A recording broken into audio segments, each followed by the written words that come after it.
Thank you.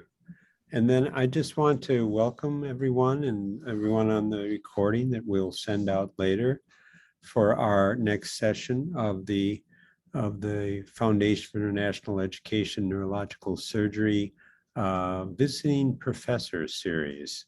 And we've been highlighting different board members of FEANS for topics around the world.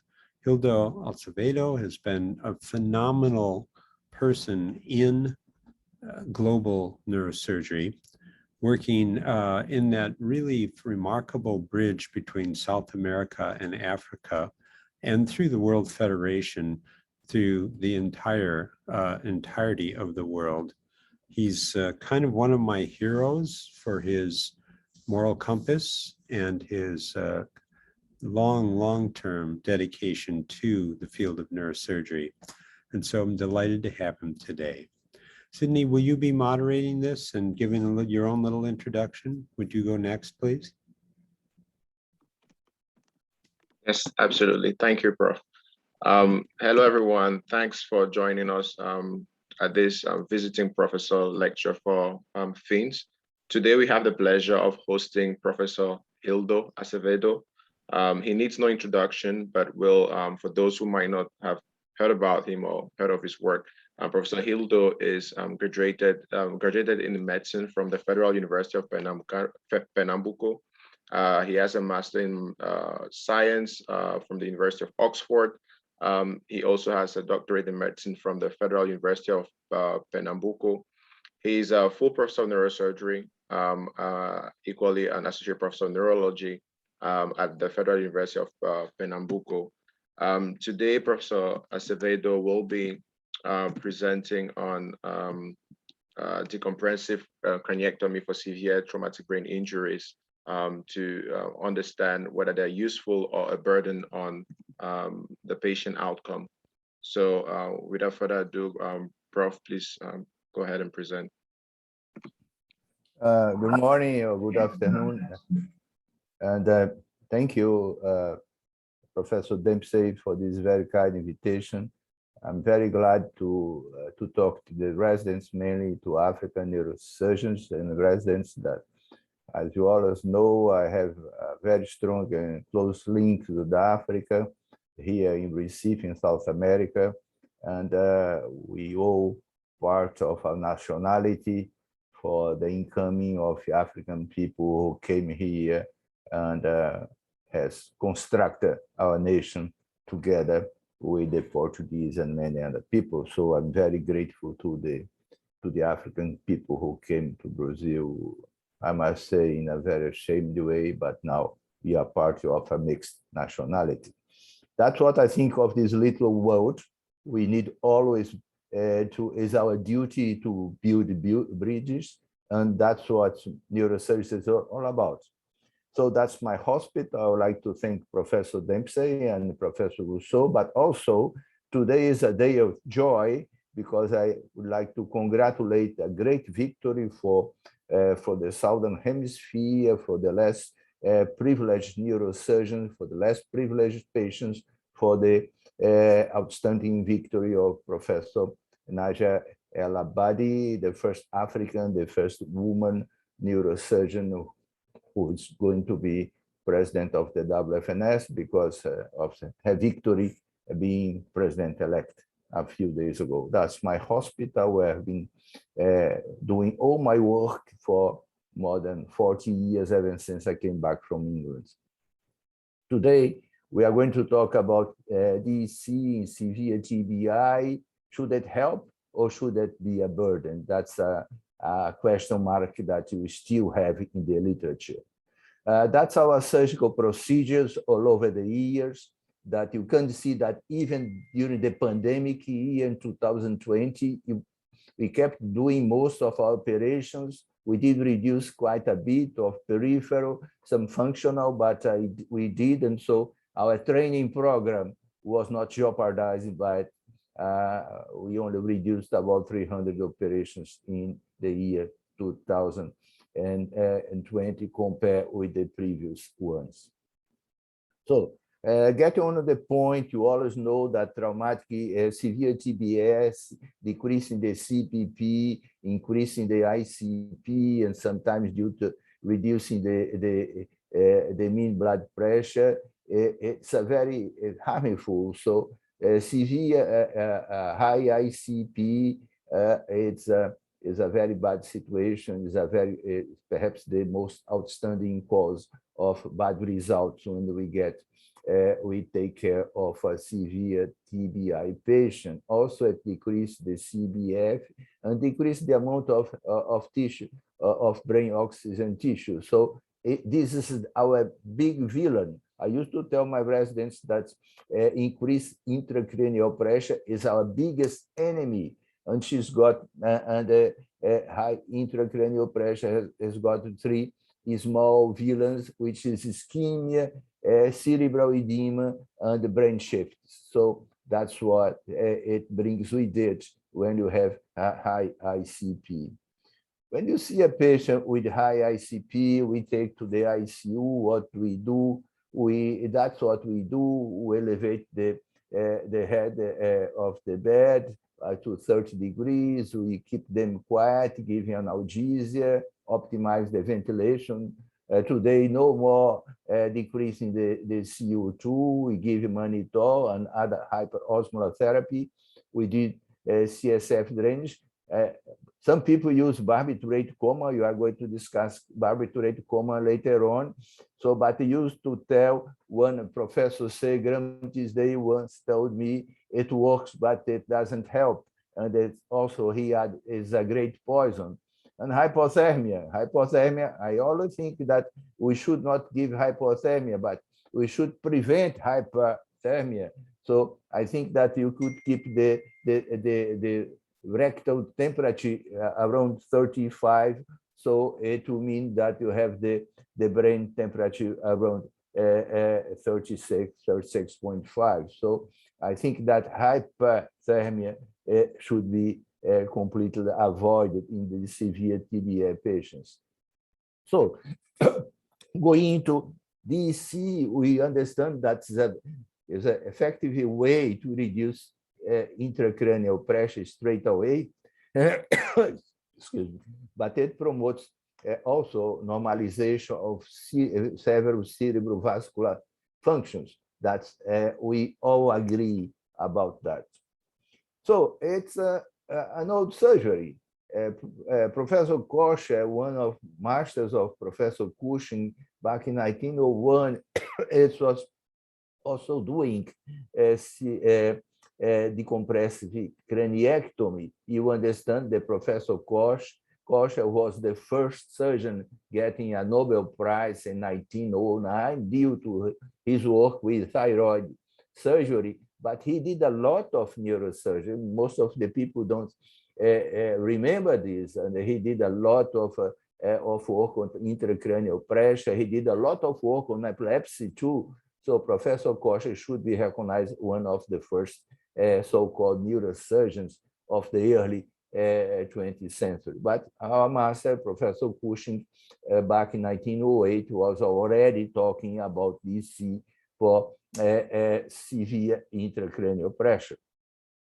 In the 50s and 70s, we had a lot of surgeries performed for severe TBI, but there was a lot of flaws, no standard technique, very bad carried out surgeries. What we don't understand how people realize that there should be the so-called circumferential craniectomy. Small craniectomy, which is very harmful, no one should do it. And so after the 70s, there was DC was fading away, and no one was talking about that. That's what we saw with the small craniectomies, what we call cerebral fungals, brain herniations, and a lot of secondary changes due to this type of treatment. But back in the 80s and 90s, because of coming in of CTs and other ways of evaluation, we raised again the idea of having the DC for severe TBI, but there was no RCT studies, and we could understand that DC could lead to reduction and in mortality compared to medical treatment, but some people say, well, it reduces mortality, but increase the morbidity and the amount of people in vegetative and low shape. And also the technique should be standardized. And of course, we need RCTs to decide whether or not we should carry on with these procedures. After, at the beginning of the 21st century, we start to understand a bit more that big craniectomies was very much better than small craniectomies, and you can see that when you perform a 12 more than 150 square centimeters, we have better results when we do perform less craniectomy. So big craniectomy, big decompressions should be, if you go to do a DC, you should be prepared to do a very big, at least 12 per 15 centimeters. About the technique, you can discuss a bit later on. Also, it was actually proved that DC decreases actually the intracranial pressure. That's true. No one could disagree on that. But DC, understanding that DC reduces the ICP, that's the $1 million question. Does it result in better clinical outcome? That's the answer that we still today need to answer, and that's why I'm going to provide you with some of my views of some of the views that we embrace in our department. What we have today in 2 RCTs, the best 2 ICTs that we have today, according to DC for severe TBI, we had the DECRA trial, you had the rescue ICP. So how about the DECRA? The DECRA was taking 80 years to randomize 155 patients, the best clinical treatment plus DC versus DC plus the best clinical treatment. The surgery was bifrontal craniectomy. That's a very important point. There was no focal or sagittal sinus division. That's absolutely a very bad decision, because if you do a bifrontal DC, if you don't cut the falx, you produce a herniation of the cerebral hemisphere, bringing together the corpus callosum and almost delacerating the corpus callosum. And also, that's one of the questions that I always say, if the patient needs a bifrontal craniectomy, it's a completely different disease than when you need a unilateral decompression.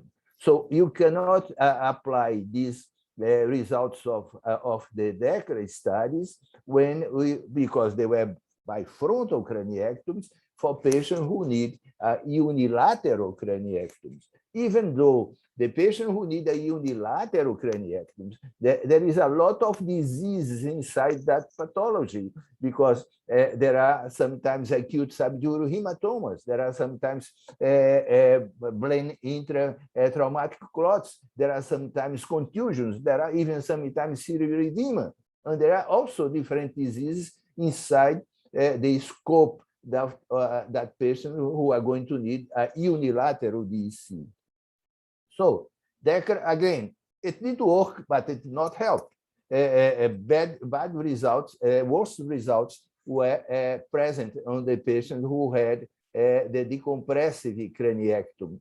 So there was a greater risk of unfavorable outcome, and the death rates were similar in both groups. And another point that you like to stress for you, my friends, is the mean time from injury to the surgery was, I would like you to keep in mind this number, 37.5 hours. So we had the rescue ICP. People was waiting very strongly about the rescue ICP. It took 10 years for 180 patients were randomized from 73 different institutions. For me, 73 different institutions is very difficult for you to organize and to carry on with a very strict protocol. So what we had the stage 3. The stage 3 is patient arriving in the hospital, sedation, analgesia, but no monitor. If the intracranial pressure increased above 25, so you would put on ventriculostomies, we would give monitor or hypertonic saline, but not barbiturates. So if the patient had the ICP higher than 25 millimeters of mercury from 1 to 12 hours. 12 hours is a long time for a patient maintain in severe TBI is a long time for the patient affording to have 25 millimeters of mercury. They would go to stage 3, randomize either DC or to barbiturate coma. That's what the protocol.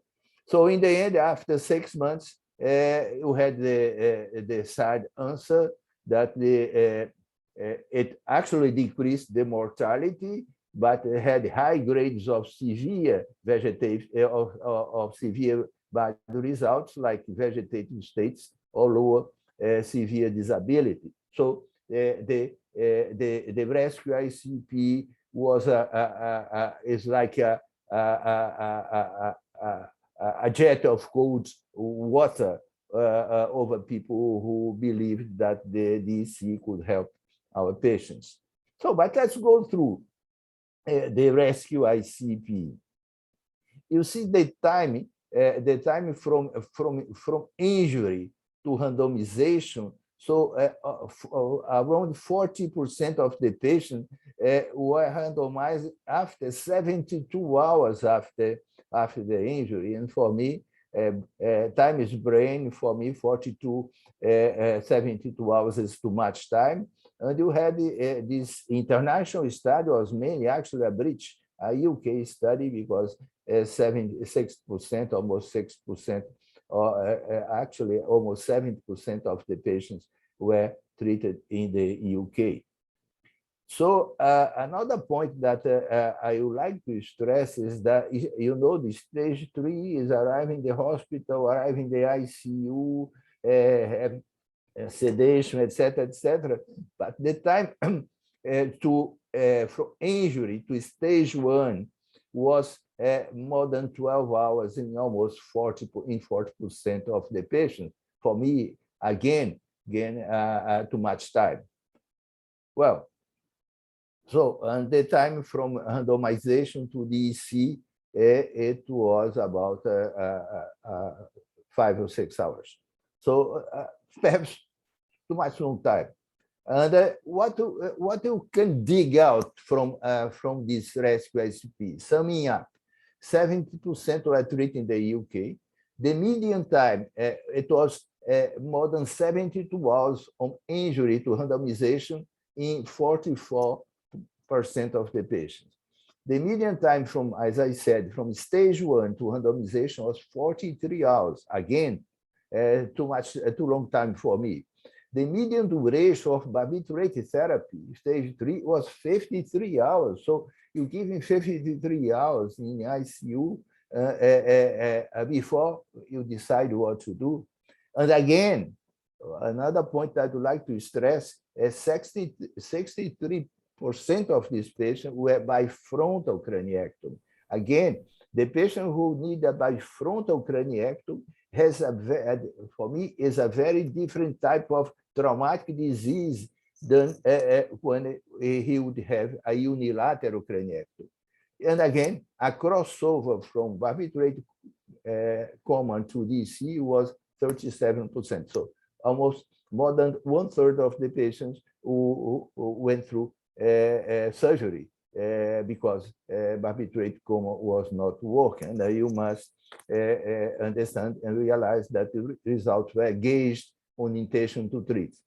But when you go dissecting the rescue ICP, although people say that it did not work, but in the protocol, they state that good results, favorable results, were determined from GUS extended from upper severe disability upwards. So when you compare DC versus barbiturate coma, we had a significant difference, which saying that taking in accordance what they say in the protocol, the DC could have helped these patients. Again, DECRA study, 37.3 hours from injury to surgery, rescue ICP 56, and crossover again from in the rescue ICP from barbiturate coma to DC 37.2%. So we could understand that after these two trials, there was just a jet of cold water in many departments, and mainly in the Northern Hemisphere. So they stopped recommending DC for severe TBI because, well, we're saving patients by keeping in the wards a lot of patients vegetative and in very high disability rate. But there are papers saying that if you interview the patients and interview some relatives, there was a significant difference that they say that they did not repent the decision to have the operation done.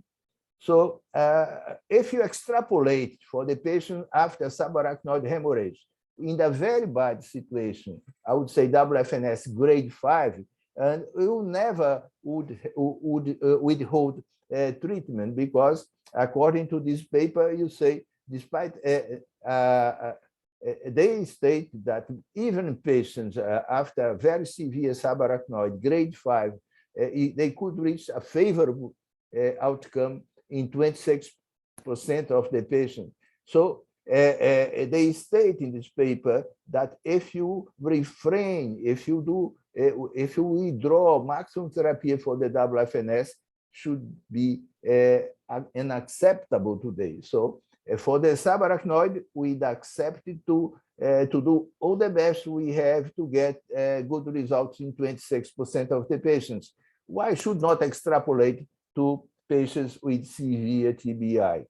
So what we did, because as you know, in Africa, we have very few ICP results. Sometimes we cannot monitor the intracranial pressure. Beds in ICUs, you only have if you do the operation, otherwise they would stay in the trauma room. So what did you do? That was our protocol. Patients on the Glasgow Coma scale from 5 to 3, with these radiological signs of intracranial pressure. So this patient would be gone straight away to decompressive craniectomies. And I must emphasize that the results that I'm going to show, 95% of these patients were for unilateral decompressive craniectomy. So we did not monitor the intracranial pressure before. So you would take this patient straight away to the OR. So what did you have when you analyze the results in these 4 years? We are going to show the results in 350 patients. So unfortunately, we need to discard 84 patients because we didn't have appropriate informations in the files. So we'll divide in 2 groups, operate on before 12 hours after arrival in hospital, and after 12 hours. Let's go to see what we found. So when we split the results, you see the age less than 12, more than 12. The groups were similar. The hospital stay was similar. The ICU length of stay was similar. So let's go about the initial Glasgow Coma score. You see that 8 or less, so it's coma. We did operate on more patients in less than than 12 hours. And this was statistically significant, although the results, and I must emphasize the results were not as the rescue ICP, as the DECRA, they were not after 6 months. It was by the time of the discharge of the hospital. The results were the same when you compare GUS, more than 12 hours, less than 12 hours. And again, people could say if you operate on very early, the infection rate could be much bigger, but not. Our results were the same, no matter we operate on less than 12 or more than 12. But again, I emphasize that perhaps if we won't have operated on the patients in the worst shape in less than 12 hours, perhaps most of the patients could have died. And went over, and we split less than 6 hours and more than 6 hours. And again, it was very significant from the statistical point of view that we treat patients in a worse shape in less than 12 hours. So again, perhaps the results were the same, the GUS of the same, you can see. Also, the infection rate was the same, but perhaps if you hadn't done this surgery so precautiously, so earlier, in less than 6 hours, many of these patients could have died. People could say if we analyze the performance of neuroplasty or not having neuroplasty, and you see that the patient in whom you operated on less than 6 hours, we had less neuroplasty than the patient that we did a bit later, and perhaps due to the fact that the patient were in a very much worse situation, and we needed to finish the operation much quicker. So there was no more CSF leak, no more infection rate, providing or not you do neuroplasty. So what do we know? What can we see from these reflections that perhaps we are spending too much time insisting on clinical treatment of refractory intracranial hypertension, DECRA 37, rescue SCP. And again, it's my question, to what extent this delay on surgical indication might be responsible for the unexpected functional results seen on DECRA. And also for me, unfortunately, the rescue SCP did not seem to have clarified some very important issues, and as one could have expected. And so also, I would like to discuss what's the best surgical technique. Some people say, and our master, Dr. Cushing, said, well, we should close the dura watertight, but we did a randomized controlled study. This was published in Journal of Neurosurgery, doing neuroplasty or not doing neuroplasty, and there was no significant difference between the two groups. So you could say that without neuroplasty, you could say, according to our results, that it's safe and it did not increase infection rate, CSF leak, or brain abscess. So we did reducing that in these poor patients in poor situation. We did decrease the surgical time, and also we made a saving for hospital because artificial dura is very expensive.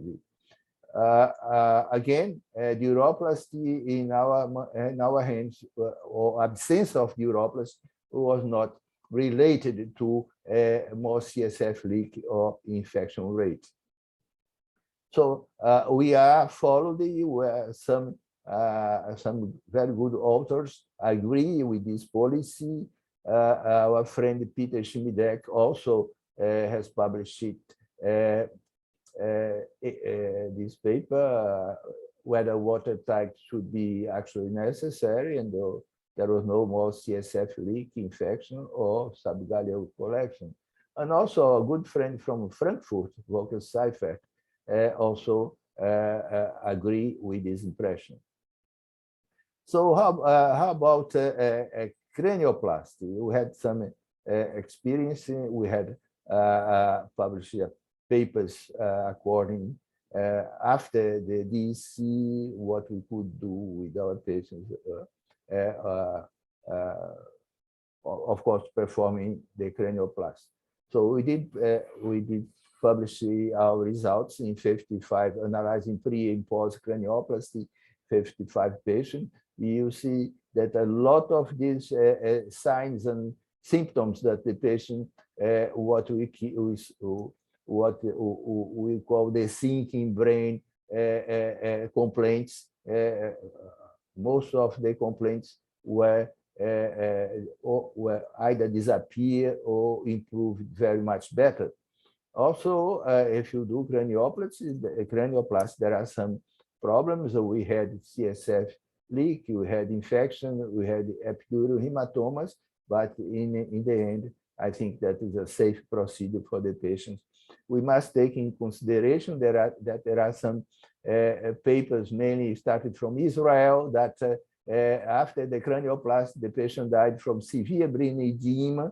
The physiopathology of this problem is not very well cleared, but what we recommend, what they did recommend, is when you put the drainage, the red vac that you put under the subgaleon should not be under a negative pressure, so you just keep the atmospheric pressure to put them to drain the subgaleal fluids.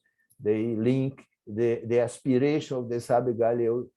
It's a physiopathology that I never understood very well, actually, but it seems that it works. So my advice for you is never to put the subgaleal drain under aspirative pressure, because this is the only thing that has been related to that.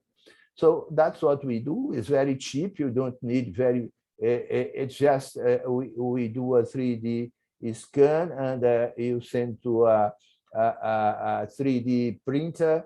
So we perform the mold, and the mold is, the acrylic is performed just during the operation. That's our technique. It's a very big one. You need to go flash in the temporal fossa to decompress the epithelium, because here is the problem. That the skin incision, that is a Becker technique. We do prefer now the Kemp technique, which, like a book, is splitting into two halves. That's the mold, the process in place, and the results post-op. So our final remarks, our impression is that although patients who had early operations and the DC, they had the same results by the hospital discharge, but as I did emphasize, we operate on very much more patients on Glasgow 8 or less, and perhaps again, if you would have left those patients aside, they might have died.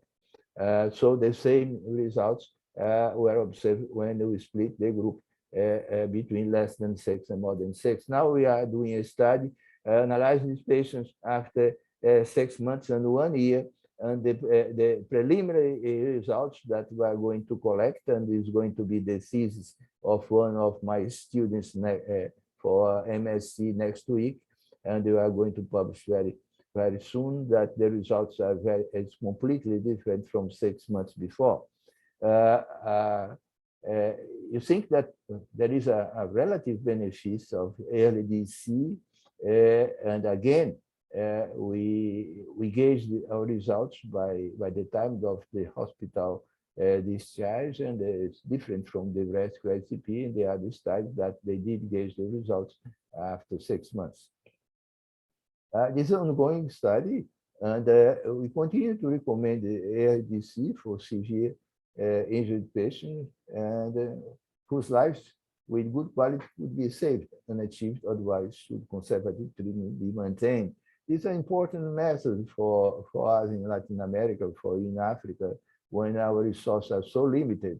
So I'm very fond of this operation.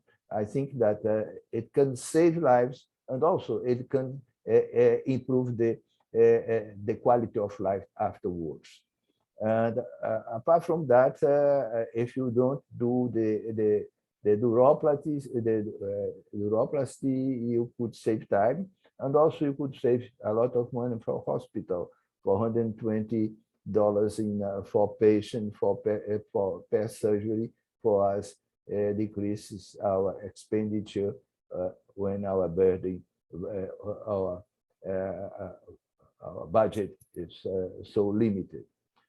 I think that's what I would like to do. I would like to thank again Professor Dempsey. I would like to thank Phoenix. I'm fond of Phoenix, and I'm always here prepared to help. This is our team, our WFNS Training Center, and we are here just to keep teaching, helping mainly the residents living in less privileged areas of the world. Thank you very much indeed, my friends. Hildo, thank you very much for really excellent talk. I'm particularly impressed that you took a topic of tremendous importance to the audience, and you looked at it very scientifically, and you also explained the shortcomings of science.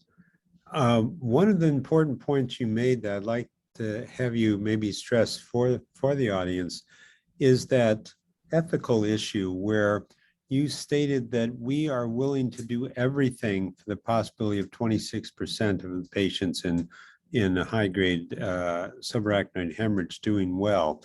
And it's a difficult problem always for a neurosurgeon to say, you know, how much risk are they willing to take for how much benefit? I think trauma is really one of the things that we, as you say, are deeply fond of trying to do our very best for. Maybe, you know, some thoughts you have about when do you withhold treatment? When do you go ahead? Could you tell us a little bit about your thoughts there? Me? Yes, please. Yeah. Well, I think that we try to do the best we can, but of course, when the patients grade 3 and 4, so they are out of our protocol. So we don't treat those patients when they are 3 and 4. On Glasgow Coma Score. After we do all sorts of reanimation when the blood pressure is okay, and so 3 and 4 they are out of. Also, one thing that you are perhaps is a kind of discrimination. We are having now studying. We are not sending away patients between 6 and 70. So we are analyzing a group because this group was 76 or less. So you analyze our results when we do between 6 and 70, because I'm not advocating in my situation, but I think that we should not leave aside patients between 6 and 70. You know. I have a question, if I may. I want to echo what Professor Dempsey has said. Professor Azevedoh, that was just a superb talk. One of the things about this topic in particular is that neurosurgeons do the operation, but then these patients do spend a long time in intensive care. And one of the things that we're becoming aware of, as you well know, around the world is not only do we have a shortage of neurosurgeons, but what is our responsibility for training colleagues in intensive care, neurosurgical nurses? You know, it takes a team to take care of these people, not only in the operating room, but for days or sometimes weeks to get a percentage of them through to a good outcome. What should or could we be doing to help with the overall management of these patients? Thank you, Gabe. It's a pleasure to have you here. I think that, well, I think that actually we did increase our training our nurses and our ICU staff, we have a dedicated ICU for trauma patients. And we need to have, at least because most of the neurosurgeons, they don't want to be keen on trauma. They want to be spine surgeons, vascular surgeons, skull-based surgeons. But perhaps this is in trauma patients that we have a lot of the clinical work, the metabolic alterations that the trauma patients can. It's a thrilling activity in the ICU. So we need to persuade our residents first to be the leading, and the neurosurgeons to be the leading doctors in the ICU.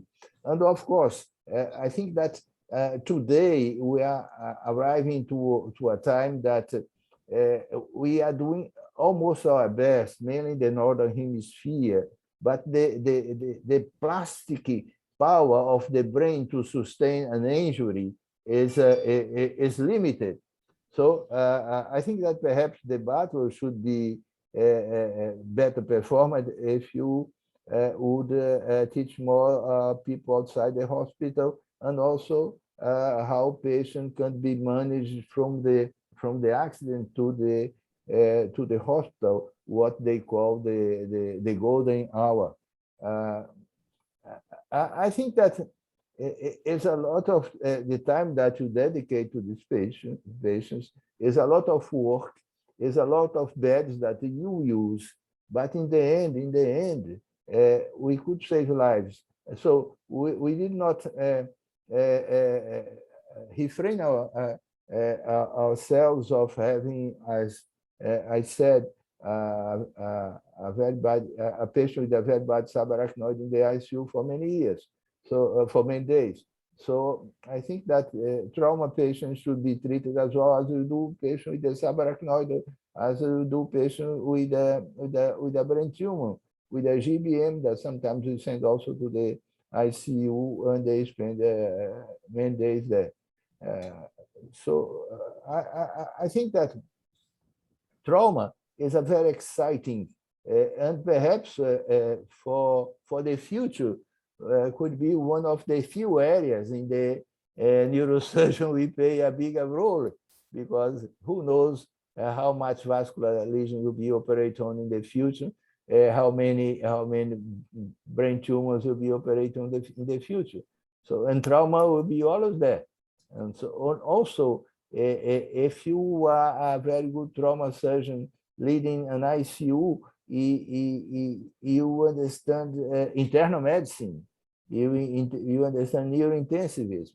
So our neuro ICU is run by neurosurgeons, and so our residents, they spend a couple of months in the neuro ICU, and I think that is a good time, and in this way we can teach also nurses and the physiotherapists and the occupational therapists. I'm keen on that, my dear Gay. Yeah. 11 years ago, I pushed very hard, Hildo, for the American certification to include ICU care and continue it. And it is, I believe, one of the principles of what separates us from technicians is that we take total care of our patients. Yeah. Mm-hmm. Sydney, are there other questions? Yes, thank you very much, Prof. Professor Azevedoh, that was a fantastic presentation. I had a couple of questions based on what you presented. So from what I understand, there is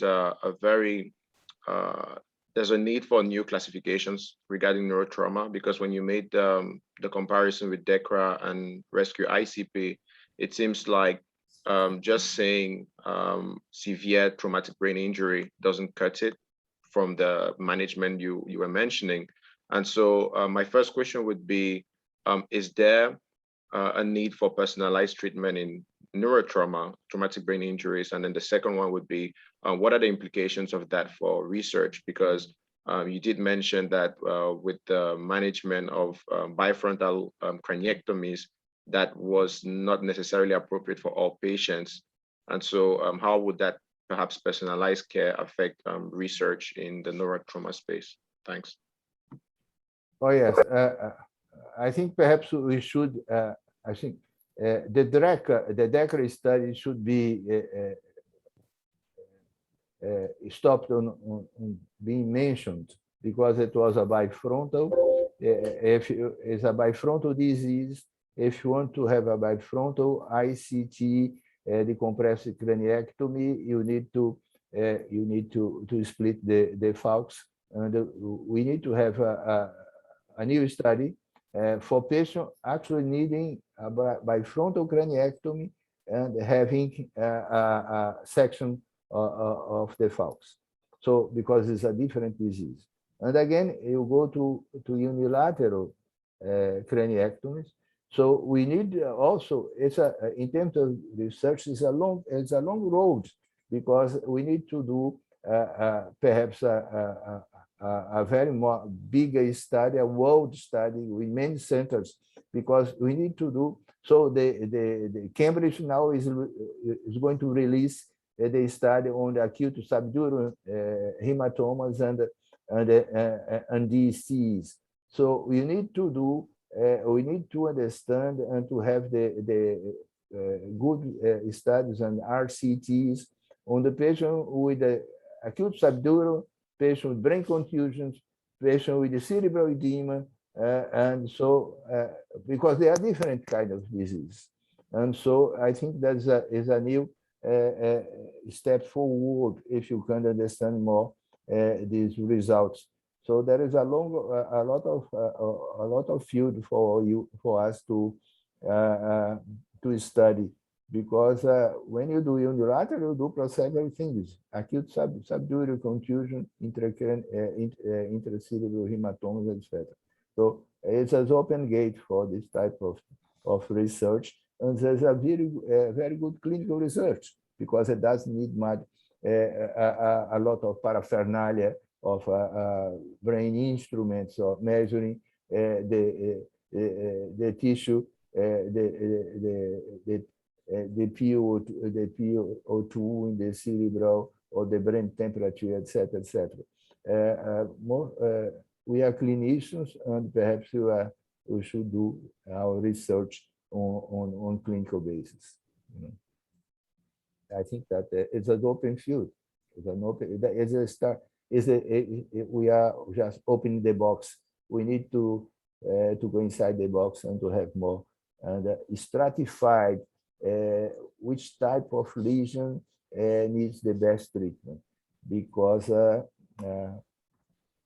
as I said, my patients, the relatives, they don't regret the decision of having allowed us to do the decompressive craniectomy. I don't know whether I did answer your question.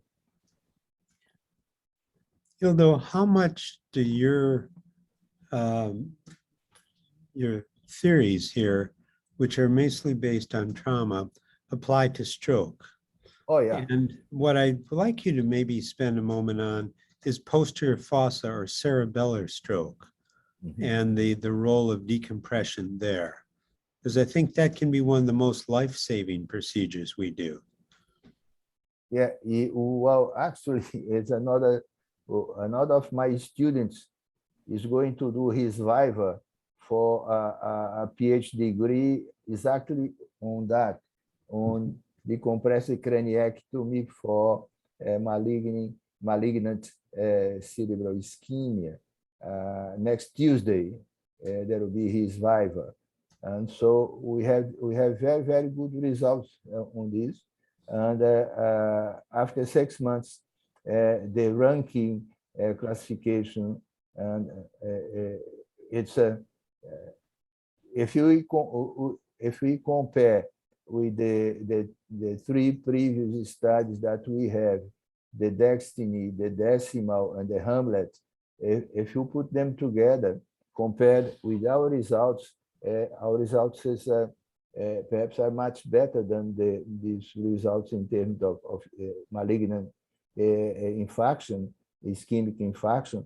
And because, again, we are operate on very early, so between less than 12 hours.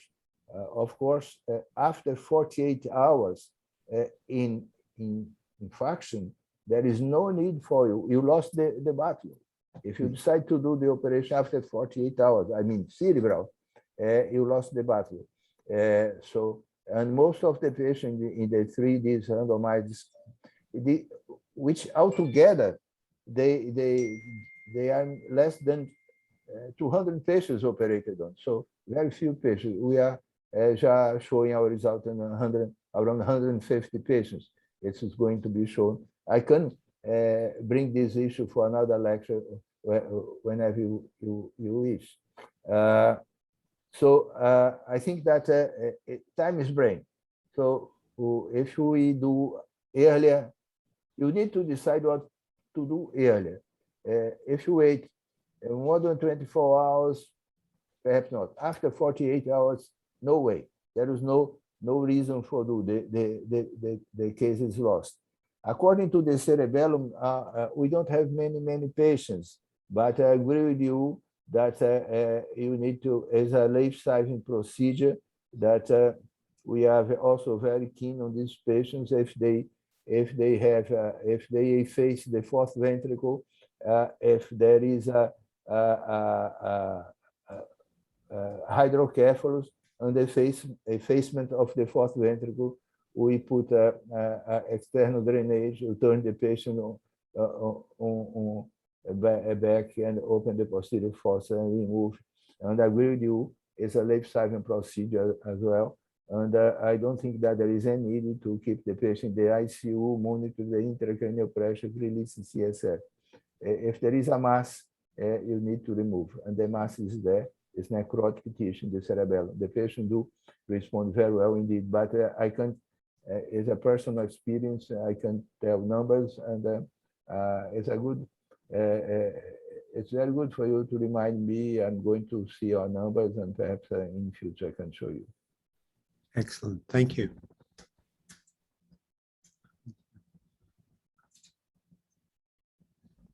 Sydney, are there any other comments from the other audience? Ignatius, anyone else? The comments, just thanks. So Natalie Gomsi from Ivory Coast says, incredible presentation, Professor, thank you. Olorun Toba from Nigeria says the same. We have Ben Maina thanking Professor Azevedoh as well. So altogether, really thank you so much for taking the time to educate us on a very important topic. And we look forward to having you next time. My best regards to my friends in Nigeria, as you know, Raj Mahmoud, and I have had several fellows from Nigeria staying with us for 6 months here.